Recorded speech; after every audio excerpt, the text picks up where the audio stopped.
बचपन में इतनी समझ और ज्ञान नहीं होती, बच्चा नादान होता है।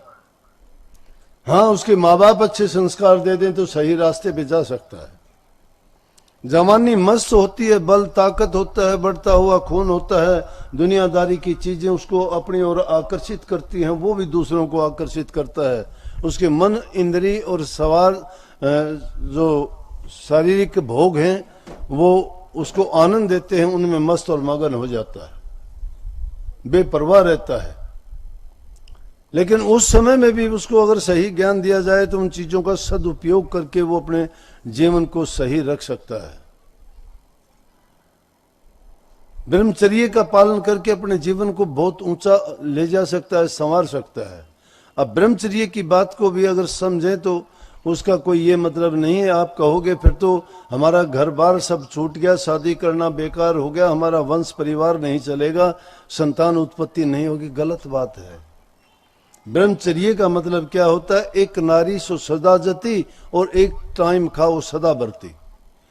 जो सिर्फ एक अपनी स्त्री के सिवाय, वो भी जरूरत के मुताबिक, अगर उनके पास अगर उनकी इच्छा पूर्ति के लिए जाता है, वो कोई पाप कर्म नहीं है और ना ही उसका ब्रह्मचर्य खंडित होता है।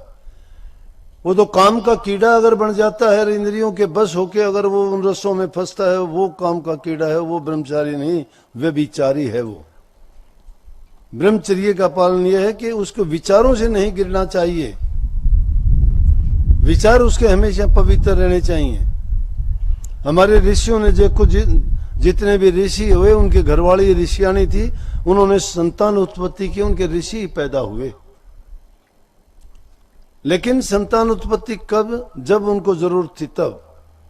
आज के जमाने में तो माता पिता को पता ही नहीं होता संतान कब होगी, क्योंकि उन्होंने कोई समय निश्चित नहीं किया, उन्होंने उस चीज का पालन नहीं किया, ना कोई व्रत रखा, ना कोई मर्यादाओं को ध्यान में रखा।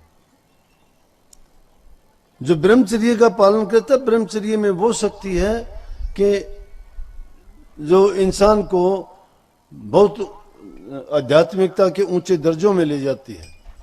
अगर ब्रह्मचर्य से कोई गिरा हुआ है और वो शब्द की भक्ति करना चाहता है, सूरज शब्द का योग करना चाहता है, उसके लिए मुनासिब नहीं है, वो नहीं कर पाएगा। जो लोग आके शिकायत करते हैं ना कि मेरा शब्द नहीं खुलता, मेरा ध्यान नहीं लगता, मुझे प्रकाश नहीं दिखाई देता, वो अपनी कमजोरी जाहिर करते हैं, वो अपनी कमजोरी बताते हैं कि उनमें कमी है।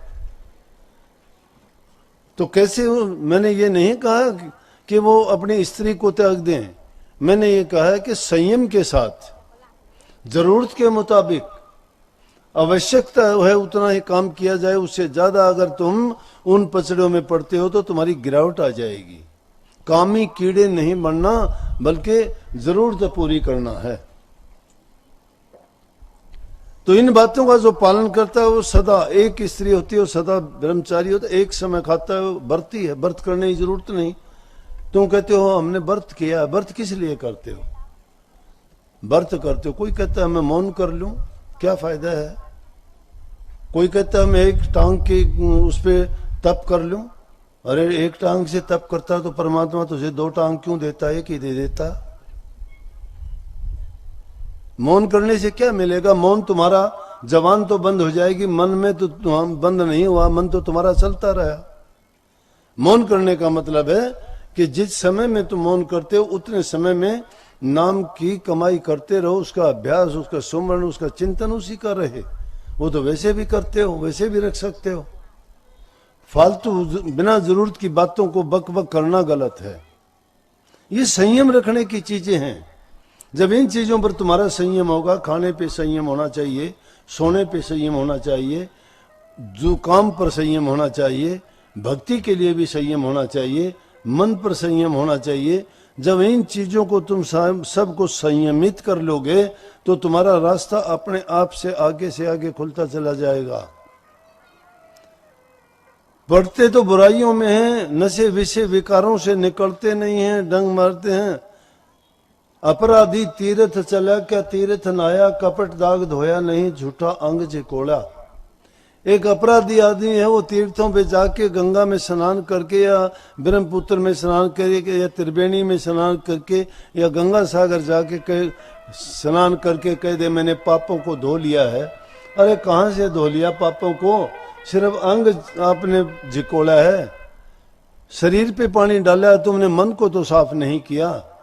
मन को अगर साफ करना चाहते हो तो मन ओ धोपे नावे के रंग, मन धोपे नावे के रंग। मन की सफाई अगर करना चाहते हो तो उसकी सफाई तो नाम से होगी। मन को जो इसमें मलिनता भरी हुई है, जो पाप कर्मों से ये मलिन हो गया है, इसको साफ करने के लिए आपको नाम रूपी दवा है वो लेनी पड़ेगी। जो जो नाम की कमाई करते चले जाओगे मन भी तुम्हारा साफ होता चला जाएगा। और वो अभ्यास करते रहो, अभ्यास इसीलिए कही कि करत करत अभ्यास के मूड मती होत सुजान, रसरी आवत जात तो सिल पर गिरत निशान। मूर्ख से मूर्ख इंसान भी अगर अभ्यास करता है बहुत अच्छा हो जाए। कालिदास के बारे में तुमने सुना होगा, बहुत बड़ा कवि हुआ है हमारे देश में कालिदास। काफी नाटक लिखे उन्होंने, किताबें लिखी, बड़े बड़े अच्छे उन्होंने नाटक लिखे। बिल्कुल अनपढ़ था, ठोठ, कुछ नहीं आता था, लेकिन इतना बड़ा विद्वान हो गया। अभ्यास किया, जानकारी लेके। उसकी पत्नी बड़ी पढ़ी लिखी थी। तो अभ्यास आदमी को सब कुछ सिखा देता है। आप में भी वो सभी गुण हैं जो दूसरे इंसानों में हैं, जो संतों में हैं। आपकी भी बुद्धि है, अकल है, समझ है, आप में भी दोनों आंखें हैं, कान है, मुंह है, सब कुछ वैसे ही हैं। लेकिन फर्क कितना है कि आप उनको काबू नहीं करते हो, संयम में नहीं रखते हो। उन्होंने अपना उनको संयम में रखा हुआ है। उनसे सही काम ले रहे हैं, आपने सही काम लेना नहीं रास्ता नहीं पकड़ा। इसलिए सारे काम करते हुए जो हमारा मुख्य कर्म होना चाहिए वो है भक्ति करना। क्योंकि परमात्मा का हम पर बड़ा एहसान है जिसको हम भूले हुए हैं। दूसरी योनियों को देखिए, कितनी बुरी बुरी योनि है। किसी को सर्प की योनि मिली है, किसी को कीड़े की योनि मिली है, किसी को सुअर की योनि मिली है। कितनी गंदी गंदी योनियां हैं, वो भी जीव हैं।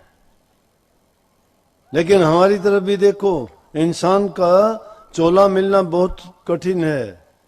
इतना उत्तम शरीर मिला हमें, और उससे भी बढ़ के बात देखो कि गुरु भी मिला, नाम भी मिला, भक्ति करने का तरीका बताने वाले भी मिले, खोटे मंदे कर्म का भार था उसको उतारने वाले भी मिले, और उसी परमात्मा के दरबार में वापस पहुंचाने का हमारा इंतजाम करने वाले भी मिले हमें।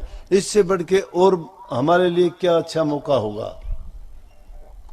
और इतना कुछ होने के बावजूद भी हम मूर्खों की तरह से अपने जीवन को बर्बाद करते हैं, बुराइयों में पड़ते हैं, दूसरों लोगों के बारे में उल्टा सीधा कहना, पाप कर्म करना, झूठ बोलना, कपट करना, चोर बाजारी करना, भ्रष्टाचारी होना, निंदा करना, चुगली करना। इन चीजों में क्या मिलता है? घरों में आपसी झगड़े करके शांति भंग हो जाती है, एक दूसरे के बुराई करके तुम बर्बाद होते हो। संत हमेशा चाहते हैं कि उनके संपर्क में जो जीव आए उसको किसी प्रकार का भी कष्ट ना हो, और जो सच्चे मन से उनके पास जाता है वो कहता है कि ये कष्ट नहीं है, ये दुख नहीं है, ये मेरी परीक्षाएं हैं कि मैं कभी रास्ते से ना भटक जाऊं। कई कह देते हैं कि गुरु की शरण में गए फिर तुम्हें ये दुख क्यों हुए, या वो खुद भी कह देता अपनी नासमझी के कारण कि मैंने नाम ले लिया फिर मुझे दुख क्यों हुए। वो नहीं समझते, क्योंकि हर चीज को परखा जाता है। अरे 2 पैसे की तुम हंडिया लेके आते हो, उसमें भी हाथ मार के देखते हो कि फूटी हुई तो नहीं है। तो गुरु के शीशे ऐसे ही बना लेगा, वो भी तो थोड़ा बहुत एक आधी परीक्षा लेके परखेगा कि कितना सच्चा है, कितना झूठा है, ये कैसा है।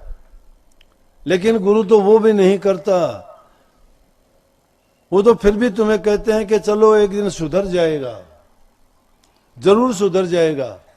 और ये बात पक्की है कि जो गुरु की शरण में लगा रहता है एक दिन ऐसा आता है कि वो सुधर जाता है। द्वार धनी के पड़ा रहे, धक्के धनी के खा, कभी तो धनी निवाजी जो द्वार छोड़ ना जा। कुत्ते को देखा है क्या? कुत्ता नहीं देखा कभी आपने?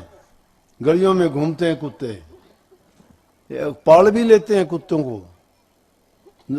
पालतू बड़े लोग तो पाल के पटा डाल के घर में बांध के रखते हैं, लेकिन कई कुत्ते हम किसान लोग जो रखते हैं अपने घरों में, उसको वैसे ही छोड़ देते हैं। वो घर में ही बैठा रहता है, खेत में भी जाता है, हमारे साथ काम करते हैं, वहां भी होता है। लेकिन उस कुत्ते को क्या देखोगे, तुम देखोगे इसको रोटी नहीं डाली, रोटी डालोगे, कभी भूल जाओगे, वो बेचारा नहीं मांगता रोटी, वो दरवाजे के बाहर पड़ा रहता है। संतों ने उसकी हालत देख के कही कि वो उसका धनी है, मालिक है, उसके द्वारे पे पड़ा हुआ है। घंटे 2 घंटे गुजर गए, उसको ख्याल नहीं आया। फिर ख्याल आया कि अरे कुत्ते को तो डाला नहीं कुछ भी, वो उसको रोटी डालते हैं कि भूखा है बेचारा।